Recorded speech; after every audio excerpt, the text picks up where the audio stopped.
didukung oleh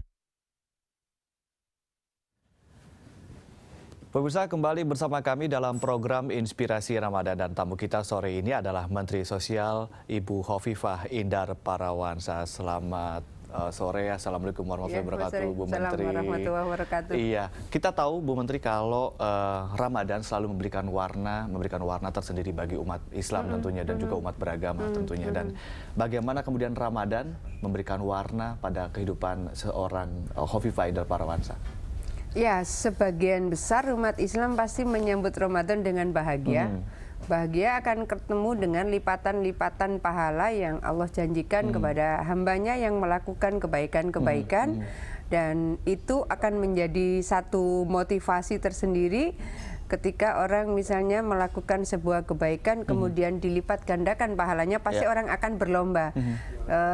Ramadan sendiri kan artinya pembakaran.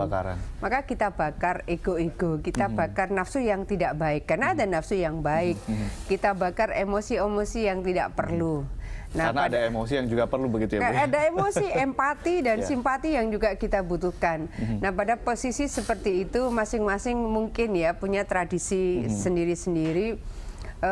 Di bulan Ramadan pasti di antara banyak umat Islam akan memaksimalkan peribadatannya. Paling tidak mereka akan menghitung, selama Ramadan ini saya hatam nggak ya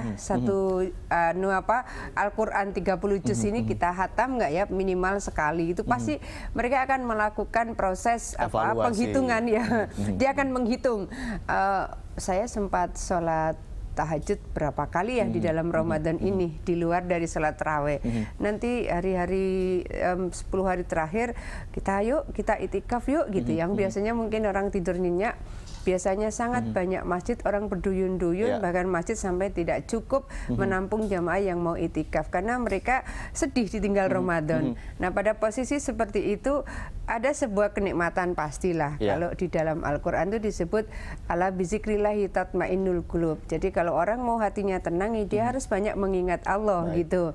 Nah, ketika kita banyak sekali tergerus oleh aktivitas-aktivitas yang banyak menghabiskan aspek-aspek religiositas, mungkin ada saat kita merasa kering gitu ya. Kita butuh tempat berteduh. Ramadan ini begitu ya. Ramadan ini areal kita untuk mendapatkan keteduhan-keteduhan rohani. Baik, Bu Menteri, Anda tentunya punya makna tersendiri terhadap Ramadan, dan ini adalah ketika Ramadan Anda juga menjabat sebagai Menteri Sosial yang kemudian ini erat kaitannya dengan solidaritas sosial, kemudian karena Kementerian Sosial itu kan banyak sekali tugas-tugas yang mulia begitu, harusnya memang idealnya seperti itu. Bagaimana Anda memaknai ini, Bu?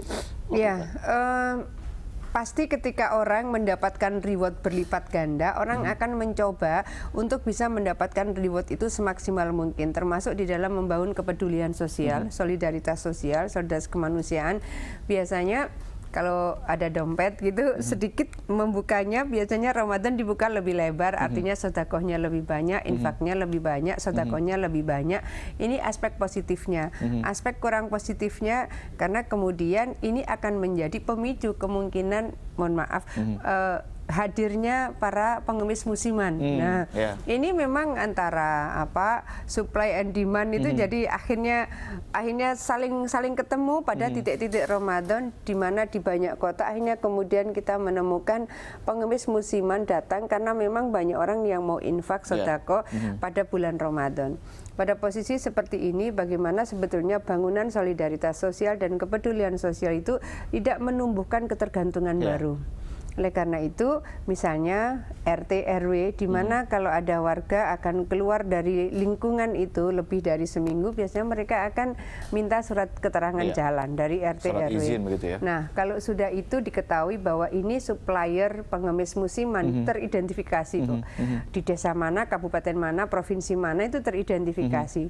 Mungkin sudah harus mulai dipetakan lebih detail sehingga diinformasikanlah kepada mereka, sudahlah kalian nggak usah ke kota, nggak usah jadi pengemis musiman. Nanti kita akan mengkomunikasikan dengan lembaga amil zakat supaya distribusi dari zakat banyak lembaga ini sebagian akan didistribusikan ke kampung Oke, kita. itu misalnya. dari supplier gitu. Kalau dari sisi demand, kalau kita ibaratkan dari sisi demand, kita sendiri misalnya sebagai seorang Muslim di bulan Ramadan, kita tahu bahwa Ramadan erat kaitannya dengan apa namanya solidaritas sosial.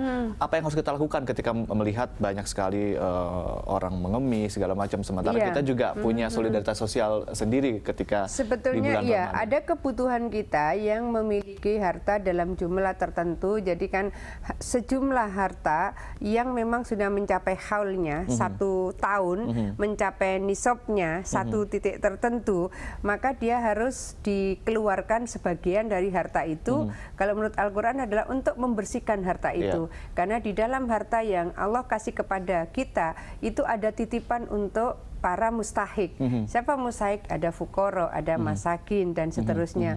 Pada posisi itu, Anda misalnya gerakan untuk membangun amal zakat itu bisa secara sukarela itu bergerak. Itu menurut saya orang-orang yang mestinya terpinggirkan, orang-orang yang mestinya membutuhkan bantuan, itu mestinya akan tersapa dengan sendirinya. Jadi potensi zakat kita kan sekitar 216 triliun, yang efektif sekitar 2,6 triliun. Jadi betapa hanya sekitar 1% saja ya yang terikot di Badan Amil Zakat. Nah, mungkin ada di lazis-lazis yang lain ya, tapi saya rasa kalaupun ada lipatan barangkali ya sekitar 4-5 triliun. Artinya masih sedikit sekali persentase dari total potensi zakat kita. Baik Bu Menteri, kita masih punya satu segmen lagi, kita akan nanti bincang-bincang teruskan begitu, dan pemirsa tetaplah bersama kami, Inspirasi Ramadan segera kembali.